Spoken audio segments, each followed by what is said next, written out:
la salud mental va mal, eso sí. Y si quieres una mala noticia, va a ir a peor. ¿Pero tú qué opinas que son las experiencias Pues, cercanas a la muerte? Pues que es real, que nosotros, la conciencia del ser humano no muere con la muerte. ¿Y esto cómo lo sé? Porque millones de personas han tenido paradas cardíacas o muertes temporales, los han recuperado, y ellos han visto que salían de su cuerpo. Nosotros yo creo que hemos venido a este planeta a 3 cosas. 1, amar, porque estamos hechos para amar y es lo que más nos llena. 2, aprender, por la misma razón, estamos hechos para aprender, tenemos una curiosidad innata y nos llena. Y 3, a jugar. Estoy totalmente convencido de que el destino natural del ser humano es ser muy feliz.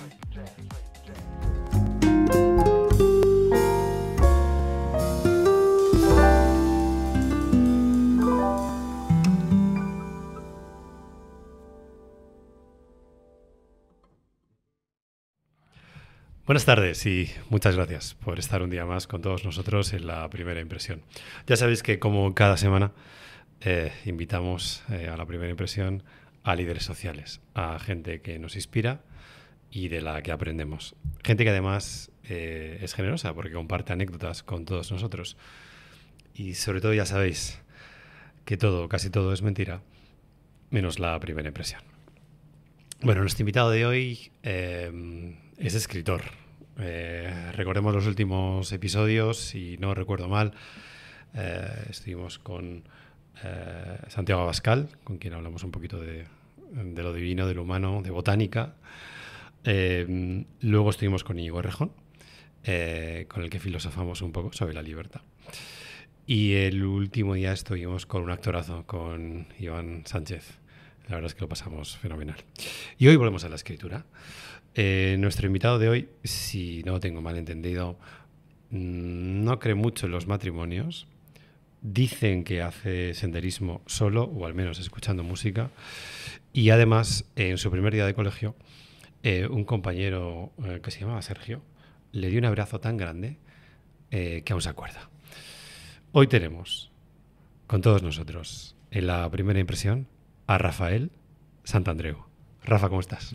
Muy bien, me han encantado esos detalles que has dicho de mí. Son verdad, ¿no? Es verdad, totalmente. Todo verdad. Sí. Bueno, lo primero que le pregunto a todo el mundo es de salud bien. ¿Estás bien? Sí. ¿Todo bien? Sí, por ahora sí. Vale. Bueno, hay una pregunta que me ronda cuando estaba leyendo el libro. Digo, el libro se llama No hagas montañas, de granos de arena. Y un poco sigue la línea de psicología cognitiva que tú propones, de estoicismo, y casi diría, me parecía como un método para ser feliz. Y entonces me he hecho una pregunta, digo, ¿será feliz, Rafa? Y digo, se lo voy a preguntar. ¿Tú eres feliz? Sí. Sí lo soy y más de lo que me imaginaba que podía llegar a ser. Que eso es muy interesante, ¿verdad? Sí. Y sorprendente, ¿no? Porque gracias a aplicar precisamente la psicología cognitiva, primero es que yo tuve una fase, lo he contado muchas veces, cuando tenía 25 años, neurótica. Oscura, que tenía ansiedad, me quejaba de todo. Pero tuve mucha suerte, descubrí ahí la psicología cognitiva a través de un autor americano, uno de los padres de la psicología cognitiva, llamado Albert Ellis. Aquel libro que leí me voló el cerebro y me cambió la vida totalmente. Y entonces ahí recuperé la lucidez y la felicidad. Me di cuenta de que mi amargura me la estaba provocando yo solo y que yo podía hacerla desaparecer de un plumazo. Fue así. Entonces recuperé la alegría de la vida. Ajá. Yo siempre digo que a partir de entonces todo empezó a ir bien. Paradójicamente, porque es cuando ya no me preocupaba de que me fuese bien o mal. Y entonces, pero increíblemente con los años, cada vez he estado mejor, hasta descubrir bienestares que no conocía, ¿no? ¿Cómo cuáles? Más altos que cuando era niño o joven, por ejemplo, ¿no? Hombre, yo creo que, por ejemplo, yo he descubierto que el ser humano, primero que está hecho para la gran felicidad. Anda. ¿Y cuál es la gran felicidad? Se puede preguntar a alguien, ¿no? Es súper fácil. Solo tienes que sacar a tu perro al parque y ya lo verás. Ya los tienes ahí. Porque ¿cómo está tu perro en el parque? Está exultante. Sí. Mueve la cola como un loco, se te tira encima. No sé, parece que le ha tocado un gran premio en la lotería. ¿Qué le pasa al perro? Todos los días te ha tocado la lotería. Pues fíjate, así están todos los animales. Ajá. Igual no lo ves, ¿no? Ves una tortuga, pero en realidad está así también. Está como tu perro. Lo que pasa es que lo expresa así, ¿no? Lo expresa sacando la cabecita, ¿no? Pero bueno, es lo mismo. Y eso ya lo dijo Charles Darwin, el creador de la teoría de la evolución, ¿no? Él dijo, en uno de sus libros, dijo, estoy totalmente convencido de que el destino natural del ser humano es ser muy feliz. Porque todos los animales lo son, en libertad, por lo menos. Pero él ya se preguntaba en aquella época, ¿cómo es que no lo somos? Y él dijo, claro, es porque no vivimos de manera natural. Nos hacemos pajas mentales y en ese universo artificial no somos felices ya. Entonces, pero ¿cuál es la gran felicidad del ser humano? Esa, la de todos los animales, estar exultante. Y eso incluye, y eso es lo que yo he descubierto con los años, eso incluye estar súper bien, como tu perro, y en ciertos momentos vivir éxtasis cotidianos, pero 2 o 3 a la semana por lo menos, ¿eh? Toma. Sí. Oye, bueno, tengo 1000 preguntas de lo que has dicho. Me estaba acordando de Platón, que decía que no sabía cómo se sentían los animales, porque tú sí que lo has dado por hecho, que los perros están felices y demás. Hombre. Sí, ¿tú crees? Bueno. Hombre, si es que se les nota, ¿no? Como está de exultante el animal, ¿no? Y están todos sí. Están así. Oye, yo creo que he estado leyendo, y tú eres un estoico. Sí. Cuéntanos qué es ser estoico, para la gente que no lo conoce. Sí, la psicología cognitiva, que es la que yo practico, en un 70% es estoicismo, ¿no? Procede del estoicismo. El estoicismo parte de un descubrimiento, ¿no? Que es el siguiente. No nos afecta lo que nos sucede, sino lo que nos decimos acerca de lo que nos sucede. Es un descubrimiento porque el ser humano suele pensar que lo que le afectan son los sucesos una y otra vez, ¿no? Me ha dejado mi novia, por eso estoy mal. Me duele la espalda, estoy mal. Me toca la lotería, estoy bien. Me ligo a un pibón, estoy bien. Pero no es verdad. Esto ya lo descubrieron los estoicos, no sé, 500 años antes de Jesucristo. Se dieron cuenta, ¿no? No, es lo que te dices. Te deja tu novia y a lo mejor te dices, Dios mío, estoy solo, Dios mío, no encontraré a otra, soy un desgraciado. Y ahora te pones mal. Los hechos son bastante neutros, ¿no?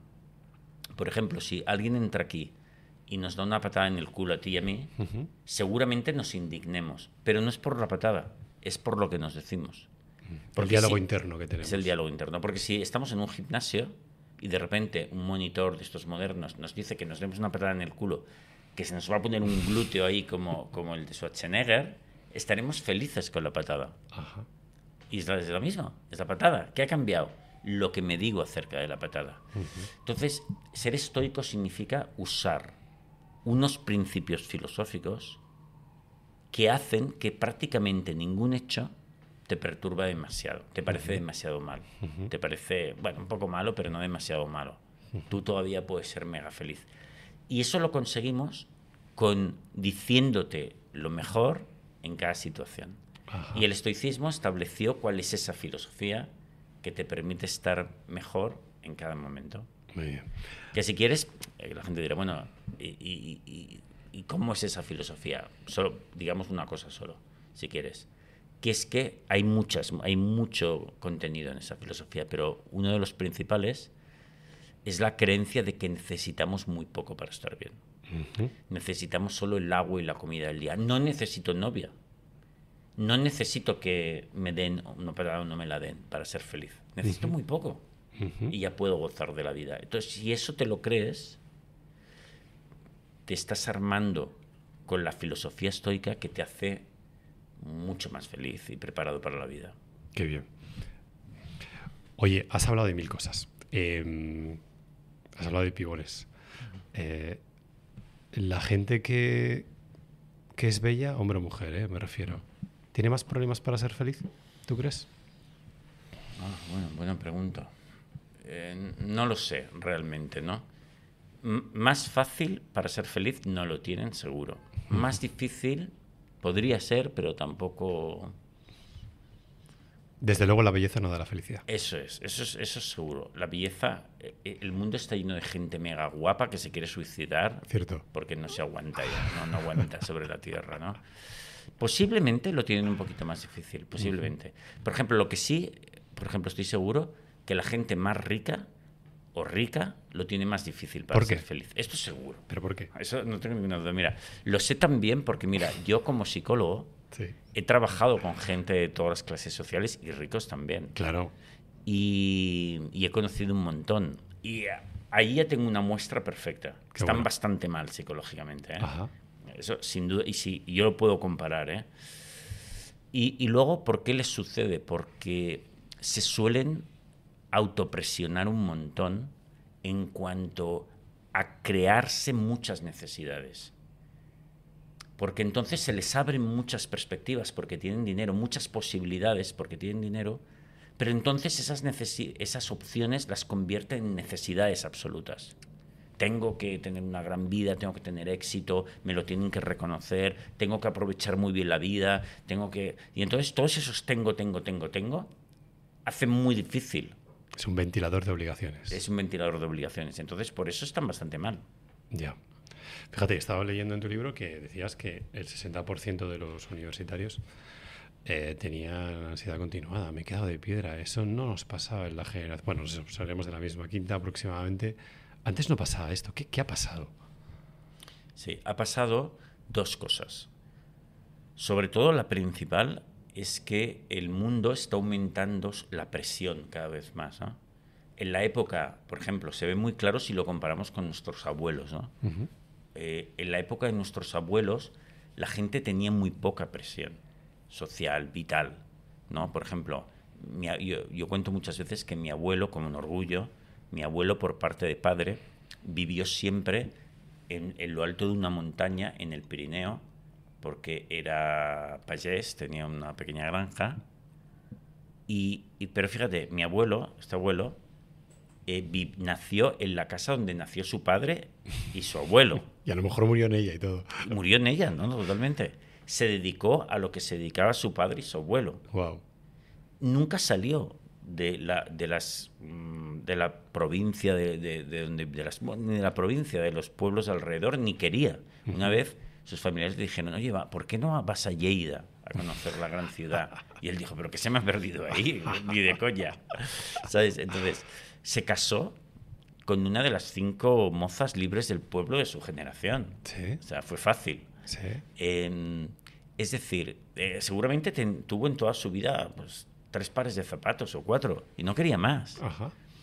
Entonces, fíjate que la vida era mucho más sencillo. Por ejemplo, conceptos como estar delgado, gordo, ser popular, ser culto, todo eso, ni existían esas palabras, yo creo, que en su pueblo, ¿no?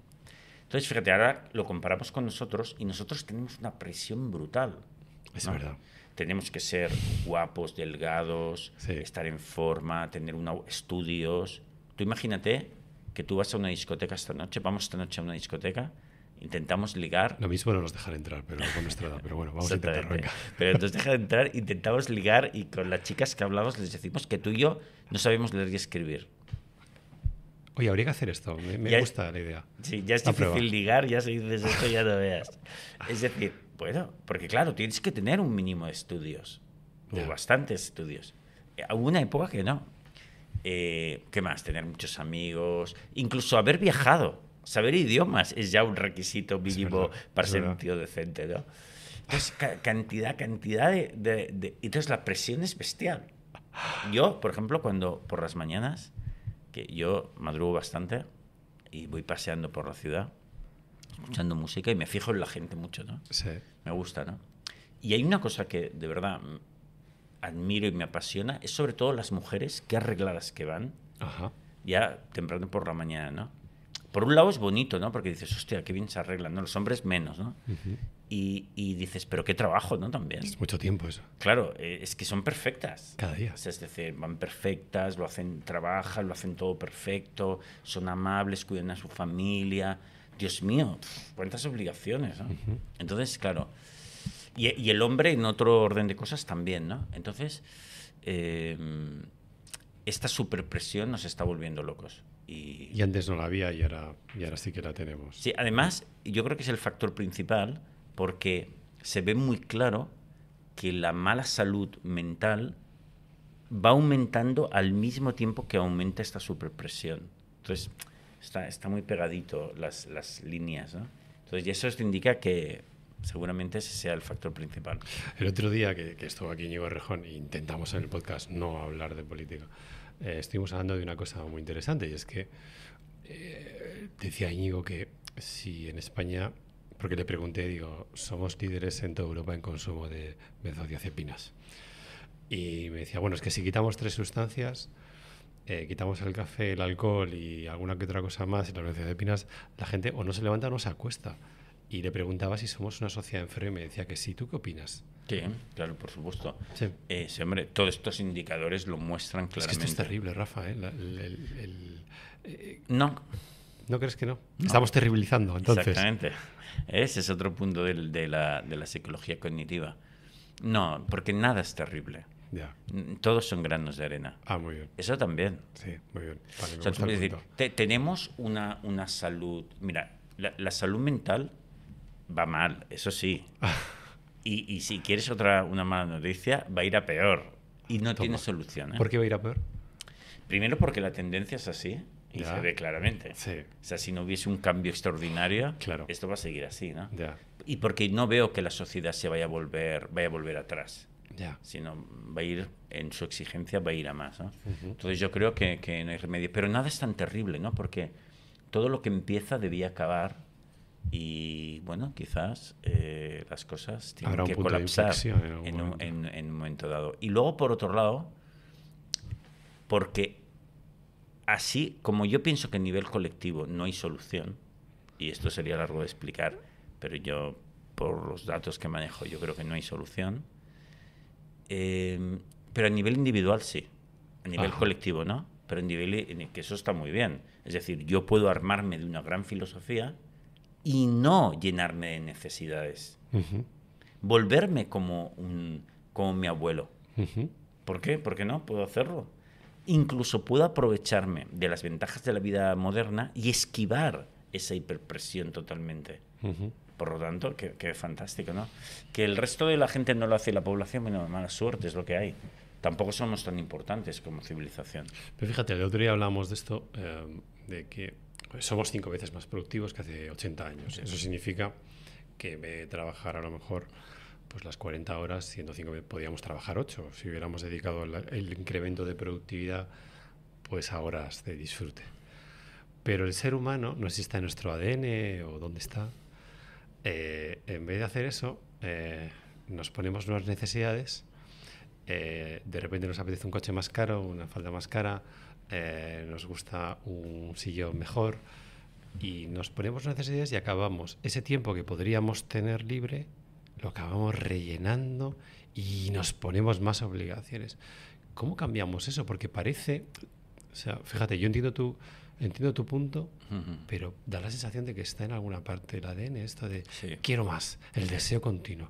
La gente nunca es suficiente. Parece aquella película de 007 de El mundo nunca es suficiente. ¿Qué pasa a la gente, Rafa? Bueno, más que en el ADN está en nuestra inteligencia, que es diferente, ¿no? Aunque está relacionado, ¿no? Es decir, mira, la realidad... ¿Sí? Yo lo noto mucho haciendo psicología cognitiva. ¿Con pacientes? O filosofía, no en la vida, ¿no? En general. Mira, la vida es un poco compleja, o incluso muy compleja, ¿no? Sí. Por ejemplo, hablando del ADN, la estructura del ADN es una cosa complejísima, es de locos, ¿no? Sí. Hay que ser un matemático de la leche para entender un poco de qué va eso, ¿no? O sea, la naturaleza es compleja de la leche. Muchos fenómenos sociales son bastante complejos también. Y el ser humano, si no ha sido muy educado en muchas disciplinas, eso no lo entiende. Ya. Porque tiene demasiadas variables. Por ejemplo, nosotros entendemos bien cuando un fenómeno tiene una causa. Pero cuando un fenómeno tiene 5 causas que además interactúan y hace el loop, las relaciones y vuelven, ostras, la gente se marea y no le gusta ese mareo. Claro. No les gusta ese esfuerzo. Entonces prefieren explicaciones muy simples. Lo otro les irrita también, porque no lo entienden. No lo entienden y les cuesta un esfuerzo y lo rechazan. Vale. Entonces, fíjate, al ser humano le es muy fácil entender que cuanto más mejor, cuanto más mejor. Por ejemplo, una pastilla de chocolate me causa un placer X, 1000 pastillas de chocolate me causarán 1000 placeres. Que obviamente no es así. Que eso no lo hemos visto, eso hemos visto que no. Pero mi tendencia es pensar linealmente. Ya. Entonces, ¿qué pasa? Que si la reeducación en no pensar linealmente es difícil. Claro. Para la mayor parte de la gente es demasiado difícil. Ya. Entonces, ¿qué pasa? Que por eso caemos en esta trampa. Ahora, bien educado lo entiendes. Y dices, no, tanto chocolate no. No me conviene cuanto más mejor. Viene con problemas el resto del chocolate. Claro. Por eso, entre otras cosas, la gente más rica o la gente con más posibilidades o la gente más inteligente necesita mucha educación en valores porque es como... la vida moderna es como ir con un Ferrari. Pero ese Ferrari también necesita un gran volante y unos grandes frenos, que son la educación filosófica en valores, la que te permite ver que cuanto más no es mejor. Pero necesitas preparación e inteligencia para ese Ferrari. Y nosotros que hemos construido un Ferrari de la leche, pero nos cuesta adquirir el volante y los Ferraris para conducirlo. Y habrá gente que ese esfuerzo no lo haga jamás, porque es un esfuerzo también, no solo... es la inteligencia, es inteligencia y el aprendizaje y el esfuerzo. Entonces, por eso el ser humano lleva ese fallo en el ADN. Bueno, en la inteligencia, sí. O en la falta de inteligencia o de esfuerzo. Llámalo como quieras. Te estaba escuchando hablando de Ferraris. Y si metes el Ferrari en la ciudad, seguro que la gente se mosquea porque todo el mundo en el tráfico quiere tener razón. De hecho, hay un chiste de Eugenio que me gusta mucho, que dice, hombre, don Genaro, ¿cómo está usted? Le veo genial. Y dice, pues la verdad es que es de no discutir. Hombre, no será por eso. Pues por eso no será. Exacto. A mí también me encanta. Es porque es verdad. Es que es así. Pero, sin embargo, hay una tendencia... La gente se ofusca con tener razón. Yo te estaba leyendo y digo, ¿qué razón tiene, Rafa, de verdad? Sí. ¿Por qué hay esta ofuscación con... tener que tener razón en todo momento? ¿Qué ocurre con esto? ¿Nos maltrata el ego, o piensas tú, o qué es lo que ocurre? Sí, y nos maltrata el ego porque antes hablábamos de las necesidades inventadas que tenemos en el mundo moderno, y eso es fatal, porque cada necesidad inventada es una carga, ¿no? Si yo creo que necesito pareja, pues es una carga, porque si no la tengo, vaya putada. Si creo que necesito tener mucho éxito y si no lo tengo... es mejor no tener esas necesidades. Si llegan bien, si no llegan también, ¿no? Claro, entonces cada vez tenemos más necesidades. Y una de estas necesidades inventadas es ser culto, saber. Ser inteligente también. Estas 3 cosas, ¿no? Entre otras, muchas, Entonces, claro, como se ha elevado esa necesidad, ¿no? Sí. Entonces la gente quiere tener razón ahora todo el tiempo, pero para demostrar que es culto, que sabe, que es inteligente. Es el ego ahí impresionando. Pero es lo mismo que ser guapo, que estar en forma, que tener unas tetas muy grandes. Es lo mismo, es mucho, cuanto más mejor, ¿no? Entonces yo en el libro explico que yo, lo habrás leído, que llevo un año con este experimento increíble. Fíjate que al principio lo hice solo por 6 meses, ¿no? Y dije, venga, durante 6 meses... le voy a dar la razón a todo el mundo. A ver qué pasa. A ver qué pasa. Sí. ¿Sabes? Entonces fue tan incluso guay. A tu amigo ese que era un poco cabezota. Exactamente. Incluso a mi amigo súper cabezón. Y fue tan increíble porque de verdad empecé a sentir una paz. Sí. Las relaciones mejoraron muchísimo. Que decidí prorrogarlo. Y ya llevo más de un año. Wow. Y por ahora creo que voy a seguir así. Me parece bien. Entonces se trata, en cuanto detecto que alguien tiene esa necesidad de tener razón en cualquier debate, le doy la razón y cambio de tema. Cambio de tema, claro, las dos. Le pregunto sobre su vida personal, cualquier otra cosa, entonces se olvida y seguimos hablando dulcemente. Y ya se mira, de eso déjalo, de eso no vamos a hablar más. Oye, Rafa, quería preguntarte, me ha gustado mucho los 2 episodios del éxito, y quería preguntar, ¿qué es el éxito? Bueno, yo en el libro lo defino como estar, digamos, en el top 5 o en el top 10 de tus pares, ¿no? Por ejemplo, en el cole. Sí. Si tú en el cole sacas, eres estás entre los 3 que sacan mejores notas, eso es tener éxito. Ya. Si tú tienes un restaurante en tu barrio y eres de los 2, 3 que más público tienen, eso ya es tener éxito. Ya. Si te dedicas a la música y te han contratado en la Filarmónica de Española, hombre, eso lo alcanza poca gente y es tener éxito. Porque cuando tú haces las cosas o en determinada disciplina estás allí arriba del todo, tienes muchas ventajas. Tienes muchas ventajas. Porque uno, te van a tratar mucho mejor, te van a buscar, vas a poder escoger lo que quieres hacer, vas a disfrutarlo más, claro, porque tendrás mucho más dominio, tendrás un gran dominio de lo que haces y eso ya solo eso es, ya lo disfrutas. Y la verdad es que eso mola mucho. Y bueno, pero también digo en el libro que tener éxito es cero necesario, ¿eh? Es una tontería en realidad, pero si quieres tenerlo como un juego, sí, yo te enseño a tenerlo. Pero no te creas que eso es necesario para la felicidad. Eso es muy importante, ¿eh? Lo sé. ¿La vida es un juego? La vida es un juego, total. Total. Esto es absolutamente fundamental que lo entendamos. Nosotros yo creo que hemos venido a este planeta a 3 cosas. 1, amar, porque estamos hechos para amar y es lo que más nos llena. 2, aprender, por la misma razón, estamos hechos para aprender, tenemos una curiosidad innata y nos llena. Y 3, a jugar, por la misma razón. Entonces la vida tiene que tener estas 3 cosas para ser felices, porque es lo que hacen los animales también, está en nuestro ADN también. Entonces, y la vida es juego. Esto es uno de los motivos. Otra es porque la vida no tiene un sentido intrínseco. O sea, no es... Yo he venido aquí a ser presidente de una corporación y morirme. ¿Qué lo dice eso, tío? Para ti. Pues, si te vas a morir igual, ¿no? Entonces, si la vida no sabemos bien el sentido que tiene en esta pelota que va girando en el universo, bueno, por lo menos pásatelo bien, ¿no? Pues es absurdo pensarlo de otra manera, ¿no?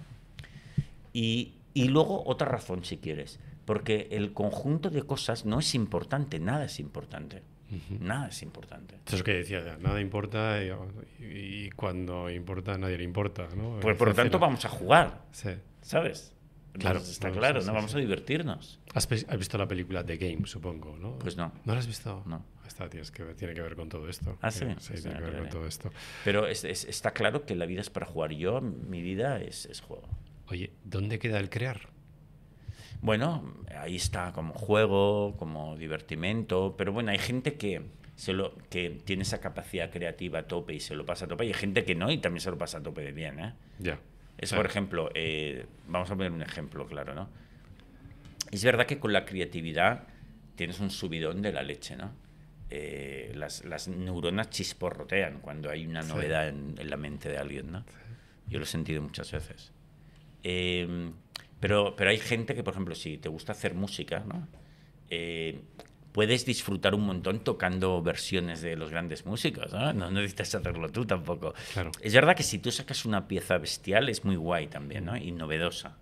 Pero bueno, el otro también está bien. Entonces la creatividad forma parte del juego, está muy bien.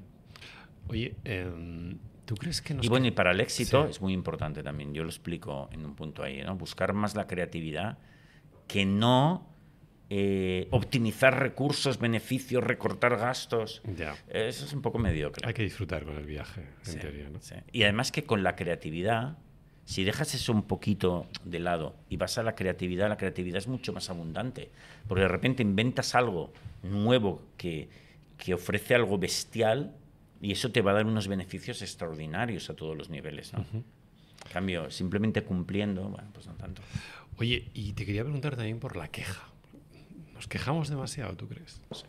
De hecho, tendríamos que quejarnos cero. Imagínate. Porque la queja es realmente un enemigo de la paz mental y de la felicidad, y además es absurda. La queja es absurda prácticamente siempre. Pero hay veces en las que, oye, tienes que decir, oye, esto me molesta, o tú piensas que no, ni siquiera, para que lo sepan los demás un poco, o crees que no. Sí. pero siempre en tono de mejora. Ajá. Que es diferente. Claro. Es que es un matiz. Pero ¿no? importante, claro. Pero esencial. La salud mental son matices, ¿eh? Claro. Claro. Entonces, mira, una cosa es que yo diga, o sea, me gustaría mejorar la educación a nivel mundial. Muy bien. Y voy a montar las escuelas Montessori, por ejemplo, ¿no? Si no bueno. existiesen. Porque, wow, vamos a enseñar a los niños a explotar sus ganas de conocer y los convertiremos en los genios que son. Y otra cosa es decir, hostia, no puedo soportar lo mal que funciona la educación, es un asco, es horroroso, es terrible cómo funciona la educación. Esto tenemos que arreglarlo de raíz. Bueno, esa es otra. En el segundo caso, ves carencia, tienes terribilitis, no lo puedo soportitis, y te das cuenta, es terrible, es importantísima la educación y que no funcione es horroroso.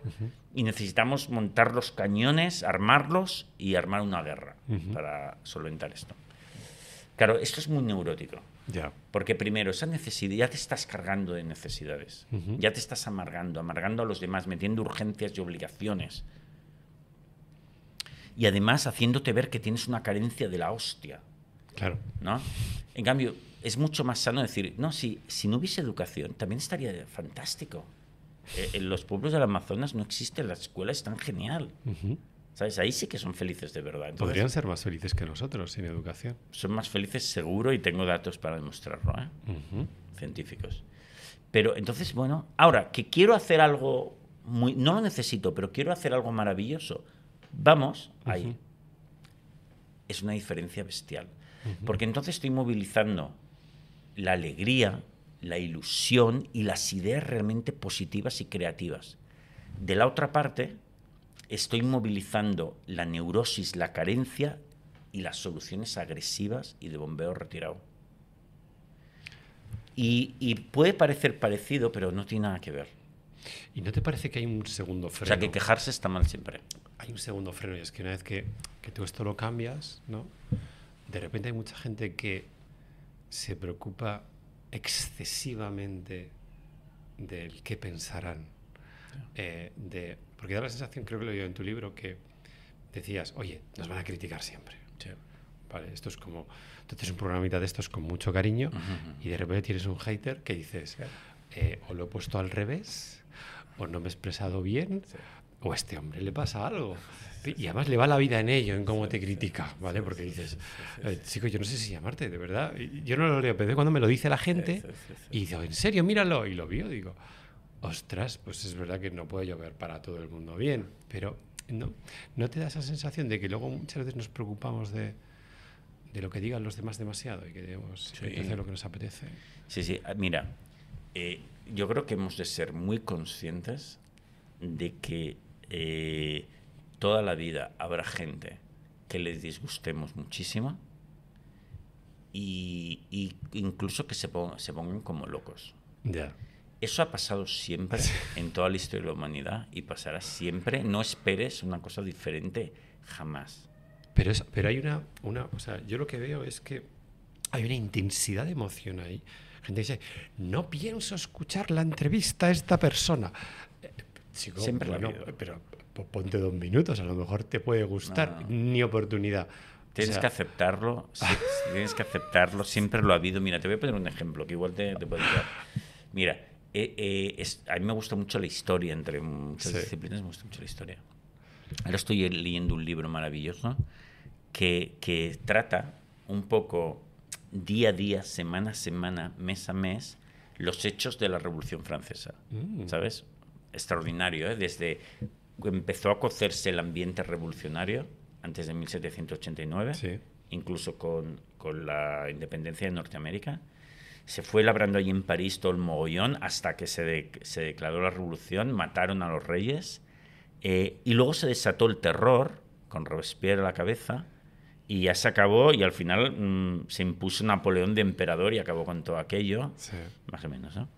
Entonces es increíble, tendrías que leer cómo el Robespierre y muchos otros que iniciaron la revolución acabaron matando, o sea, guillotinando a casi todos sus compañeros revolucionarios en una orgía de locura asesina, porque tenían que defender la revolución de ellos mismos, asesinándose a ellos mismos. Hay que decir que el principal impulsor del terror, por ejemplo, fue Robespierre. Pero Robespierre acabó asesinado también, guillotinado por los otros, porque las cosas estaban alcanzando un grado que o los mataban o acababan todos muertos, pero guillotinados, pero de un día para otro. Los guillotinaban. O sea, era increíble, ¿no? Entonces, es lo mismo que pasa ahora. Y es lo mismo que ha pasado siempre. Bueno, ahora mucho mejor porque no se guillotina a nadie. Ustedes, es fantástico. Se guillotinan. Es una maravilla. Ahora, que haya la pulsión de esa crítica totalmente loca y absurdo, siempre pasará. Que tendremos gente, enemigos, entre comillas, gente que se vuelva loco en contra nuestros, pero si los propios revolucionarios de la Revolución Francesa lo tenían sobre uno que matizaba no sé qué dentro de la propia Revolución Francesa, hasta el punto de guillotinarlo. Imagínate, o sea, es imposible no tener a gente en contra. Si es que además tendrás a los tuyos en contra también. Claro, es verdad. Entonces, ¿cuál es la solución? Mira, la solución es, tú haz lo tuyo, di lo tuyo, acepta absolutamente todo ese mogollón de crítica brutal, acéptalo absolutamente, olvídate de lo absolutamente, haz cosas maravillosas. Y de la gente que esas cosas maravillosas se beneficien, pues ahí tendrás tu recompensa. De esa parte de la historia me gusta mucho, no sé si lo has leído, cómo, según Napoleón se iba acercando a París, iba cambiando los titulares de los periódicos. No sé si esto lo has tenido por ti a ver el libro. Todavía no. A la parte de Napoleón no he llegado. Es muy interesante cómo se va moviendo todo y de repente pasan de un lado a otro muy rápidamente. Oye, te quería preguntar por una técnica que es la visualización. Además, perdona, de lo que decíamos antes, porque sé que nos estará viendo gente que tiene esa preocupación a la crítica, al que dirán. Sí. Y es un tema muy importante. Y además no hay nadie sobre la Tierra al que no criticaran. Claro. Fíjate, estuvo aquí Rita Maestre y entonces me decía, no, bueno, es que me ponen verde y luego yo me pongo por la tarde en el ordenador a contestar. Y yo decía, de verdad estás predicando en el desierto. O sea, es que ahí no vas a... o sea, lo puedes intentar todas las tardes ponerte con alguien, pero es pedalear una bicicleta sin cadena. Eso no te va a llevar a ninguna parte. No. Es que además no hay nadie que no esté sujeto a la guillotina. Sí, nadie. Los reyes, Luis, Robespierre, Danton, Marat, todos. Sí. Te quería preguntar por la visualización. Cuéntanos un poco cómo funciona en la psicología cognitiva. Yo creo que esto es interesante que la gente lo conozca. La visualización es una gran herramienta. Yo creo que la usamos menos de la que podríamos usar. La visualización en psicología cognitiva significa visualizar que... se pueden visualizar muchísimas cosas bien, ¿no? Yo, por ejemplo, me visualizo que necesito muy poco para ser feliz, ¿no? Me visualizo, por ejemplo, que lo pierdo todo y que vivo sin nada en el albergue público de mi ciudad y que soy súper feliz haciendo cosas positivas y tal. ¡Wow! Y lo visualizo, ¿eh? O sea, me visualizo allí yendo a la biblioteca, estudiando medicina, porque tengo tiempo, ayudando a una ONG, no tengo ni un duro, pero eso da igual. ¡Wow! Y eso me va muy bien porque me quita necesititis encima, lo que hablábamos antes, ¿no? También me puedo visualizar, por ejemplo, hablando en público. Eso lo hice para sacarme el miedo a hablar en público. Ah, sí. Que eso lo hice hace muchos años. Yo tenía miedo a hablar en público y lo eliminé por completo. Ah, qué bueno. A cero. Entonces, ¿cómo lo hacía? Entre otras cosas, me visualizaba que daba una charla y salía fatal. Y la gente abucheaba y todos decían... Y te ponías en el peor de los casos, bueno, ¿y ahora qué? ¿Qué pasa? Y decía, bueno, no perfecto. pasa nada. No, después pues, me iba a tomar una cerveza con mis amigos y feliz. Ya, ¿y si te pasó? Sí, pero lo visualizaba con mucha intensidad. No pasa nada. Entonces, visualizar tiene un potencial brutal porque la mente, lo que visualizas lo toma un poco como una prueba, como una realidad. En eso la mente es un poco tonta. Vale, sabe que no es la realidad, pero un poco sí lo es. Y entonces viene a ahondar en tus argumentos, ¿no? Entonces visualizar va muy bien. Por ejemplo, visualizar va muy bien para todas aquellas personas que tienen enfermedades psicosomáticas, que tenemos muchísimos, ¿no? Es verdad. Por ejemplo, dolores de espalda que en realidad son psicosomáticos, no tienes nada, dolores de cabeza, de estómago, tal. Si tú te visualizas, por ejemplo, con dolores de espalda psicosomáticos, y has ido al médico y te ha dicho que no te ha encontrado nada, ¿eh? Entonces, pero tú coges y te visualizas yendo al gimnasio, haciendo todo, haciéndolo súper bien y disfrutando, es posible que de repente vayas, hagas eso y no sientas ningún dolor. Porque la mente, eso que has visualizado, dice, ha pasado, ¿no? Esto, ¿sabes? Lo confunde un poco con la realidad. Es jugar con la mente. Sí. Hablando de la realidad, no sé si de jugar con la mente, me voy a poner un poco descartiano. Y que hablemos un poco de esto de las experiencias cercanas a la muerte, de la que hablas en tu libro. Me ha sorprendido mucho y además has dedicado creo que 3 capítulos, ¿no? Que son muy interesantes, se lo recomiendo a la gente que los lea. La verdad es que yo sabía poco, aunque había tenido gente que me lo había contado, pero he visto que bueno, has investigado bastante el tema. Sí. Cuéntanos qué es y qué conclusiones sacas acerca de si son reales, si no son reales, si la mente está jugando o no lo está. Claro. Mira, mucha gente se ha sorprendido de que yo hable de las experiencias cercanas a la muerte, que es esa historia del túnel, la luz, típico, ¿no? Porque yo, la gente que me conoce sabe que yo soy muy objetivo, muy científico, y si no me demuestras una cosa, no me lo voy a creer, ¿no?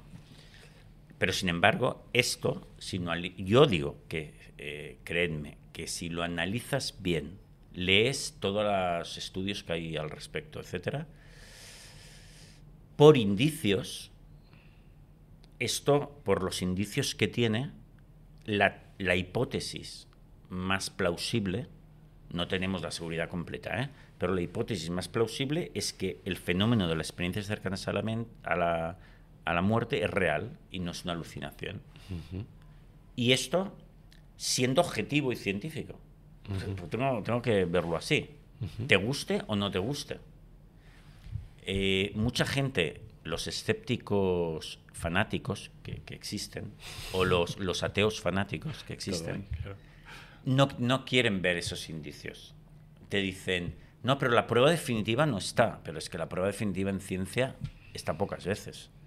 Por ejemplo, cuando las primeras personas, los primeros científicos o médicos que hipotetizaron la existencia de los microbios como los que contagiaban ciertas enfermedades contagiosas, no se veían los microbios, no los había visto nadie.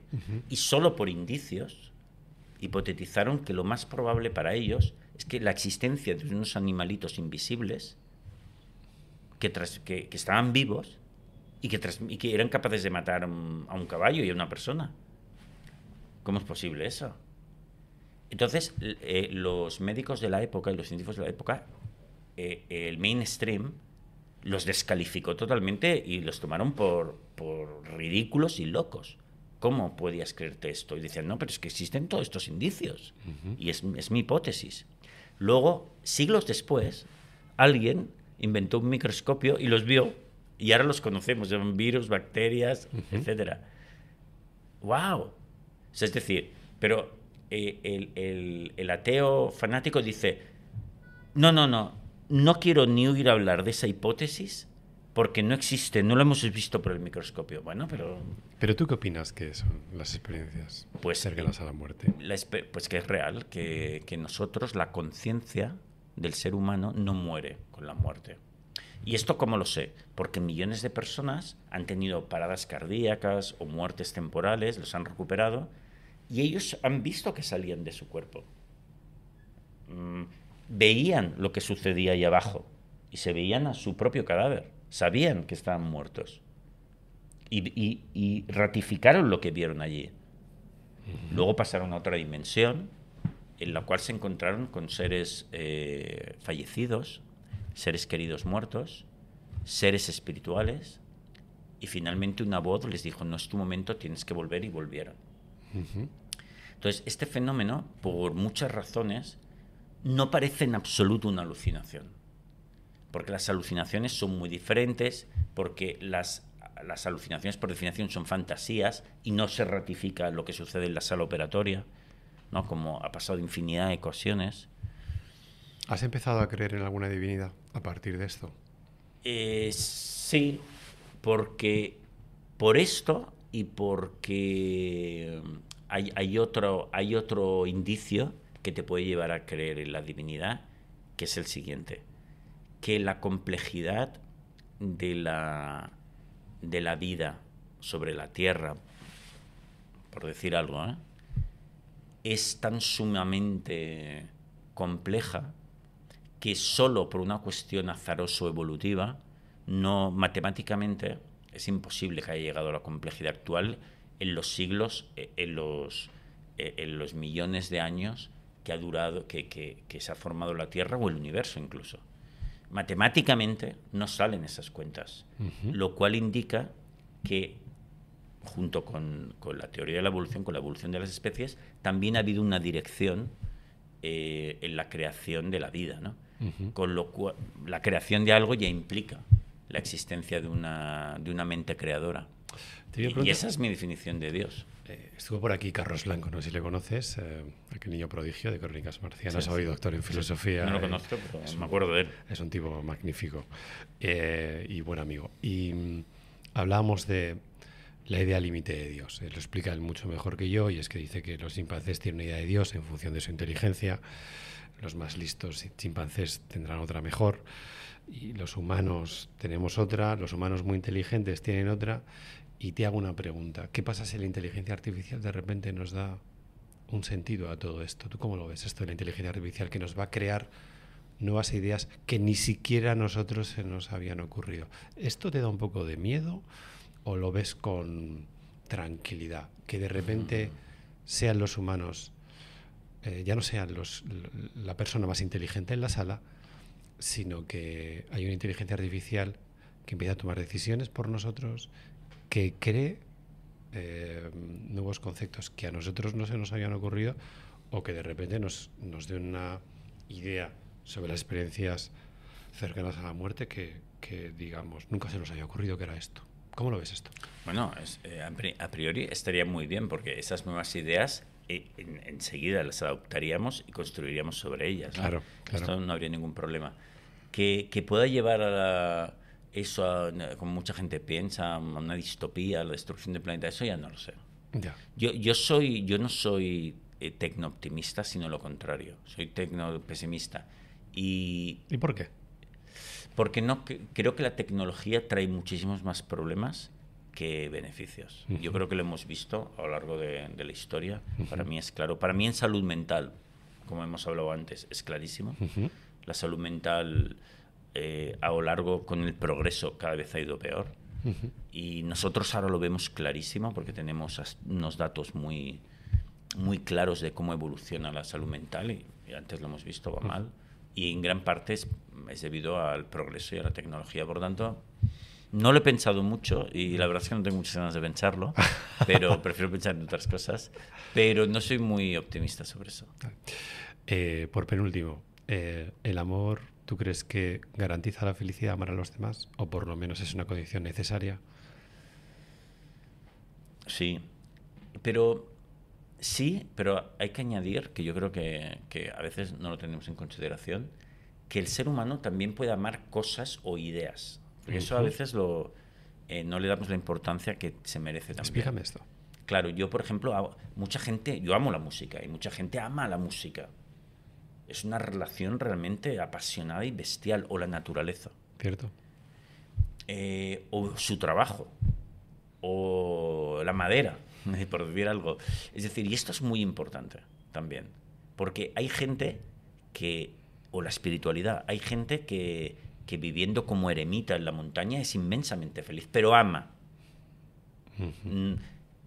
No interactúa con personas, pero interactúa con el resto del planeta y sus ideas, y también. Entonces yo creo que el amor sí que es el núcleo de la felicidad, claramente, como una cosa muy amplia. Y también a las personas, etcétera. Por último, has hablado del trabajo. El programa lo apadrina la Asociación Española de Directores de Recursos Humanos. Están prácticamente todas las directoras y directores de recursos humanos, 1.500 empresas. Te voy a hacer una pregunta que tiene que ver con tu libro. Cuando hablas del estrés en el trabajo, ¿qué debería hacer la gente para no estresarse así en el trabajo? Claro, primero saber, como decía Epicteto, el filósofo uno, que no nos afecta lo que nos sucede, sino lo que nos decimos sobre lo que nos sucede. Y por mi experiencia, el 95% del estrés es mental, es algo que te provocas tú. Claramente, ¿no? ¿Quieres pruebas? Oye, mira, en el mismo puesto de trabajo hay gente que se estresa, hay gente que no se estresa. Y no son extraterrestres, los que nos estresan son como tú. Vas que hacen algo mentalmente diferente que tú. Por lo tanto,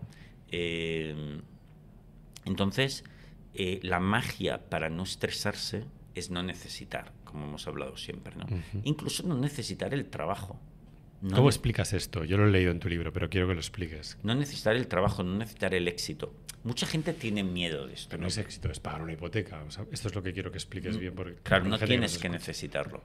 Mucha gente tiene miedo de esto, ¿no? Porque dice, pero ¿cómo? Si no necesito el trabajo, ¿cómo voy a pagar todo esto? Pero primero, los niños, la hipoteca, todo esto. Pero primero te diré dos cosas. Cuanto más lo necesites, más difícil te lo pones, no más fácil. Está claro. Vale, entonces cuidado, porque igual te estás cayendo en tu propia trampa, en tus arenas movedizas. Sí. Es paradójico, sí. Pero es más fácil obtener lo que no necesitas que lo que necesitas. Es paradójico, pero es la realidad. Entonces, lo primero es no necesitarlo. Si tú sabes que hemos tenido la gran fortuna de haber nacido en el primer mundo, donde nadie se puede morir de sed ni de hambre, es imposible, imposible. Porque agua, nadie se puede morir de sed, hay fuentes. De hambre, nadie. Tiramos el 30% de la comida que se produce, se compra, se cocina, todo el mundo la tira. De hogares, restaurantes, tiendas, el productor del melocotón, todos tiran el 30%. Necesitaríamos naves industriales gigantes para almacenarla. Ya no digo para comértela, para almacenarla. O sea, nadie se puede morir de hambre y de sed. Y en vez de celebrarlo, estar feliz y liberado, ¿sabes cómo estamos? Jodidísimos, porque eso lo damos por hecho y ahora las necesidades son otras. Cada vez más. Entonces, claro, bueno, pues no hagas eso, por favor. Alégrate de ser escogidos que viven en el primer mundo, por lo tanto, tus necesidades están cubiertas. Las reales, que es el agua y la comida. A partir de ahí, vamos a disfrutar. ¿Quieres tener un gran trabajo? Claro que sí. ¿Quieres tener éxito? Yo he publicado un capítulo sobre cómo tener éxito. Claro que sí. Será divertido, será genial. Pero moviliza la ilusión. Ahora, si va mal, ni una lágrima, tío. No pasa Has nada. disfrutado, lo has pasado bien. Venga, pues vamos a otra cosa. Analiza por qué y vamos a otra cosa desde la diversión. Entonces, si haces eso con una profundidad muy importante, te aseguro que el estrés desaparece. Muy bien. Fíjate, me estaba acordando de Ausman Umar, le conoces, que es premio Princesa Llorona. Yo creo que a Ausman sí le conoces, es de tu ciudad. Sí. Y nos contó aquí su travesía. Y claro, cuando luego le piensa que la gente se deprime por no tener un móvil, claro, uno lee su vida y dice, pues... y tienes razón él, ¿eh? Claro, claro. De nosotros. Claro. Entonces, y además, está eso que cuando te quitas el estrés y no necesitas, es lo que me pasó a mí cuando tenía 25 años. Todo me empezó a ir bien. Claro. ¿Por qué? Porque entonces lo hacía todo desde la ilusión, sin el flow. miedo, desde la ilusión. Y vamos a jugar y a soñar con cosas divertidas. Rafael Santandreu, muchas gracias por venir a La Primera Impresión. Igualmente. ¿Has estado a gusto? ¿Has estado bien? Ha estado muy bien. Qué bien, me alegro. Bueno, pues nos despedimos con los 3 conceptos que siempre recordamos. El primero es que intentéis dormir bien, que es fuente de salud. El segundo, que intentéis ayudar un poquito a los demás. Rafa diría querer un poquito a los demás cada día. Si lo hacéis cada día, esto cambia cosas. Y lo tercero es que recordéis que la vida es muy cortita, pero que muy cortita, y que todo es mentira, menos la primera impresión. Muchas gracias.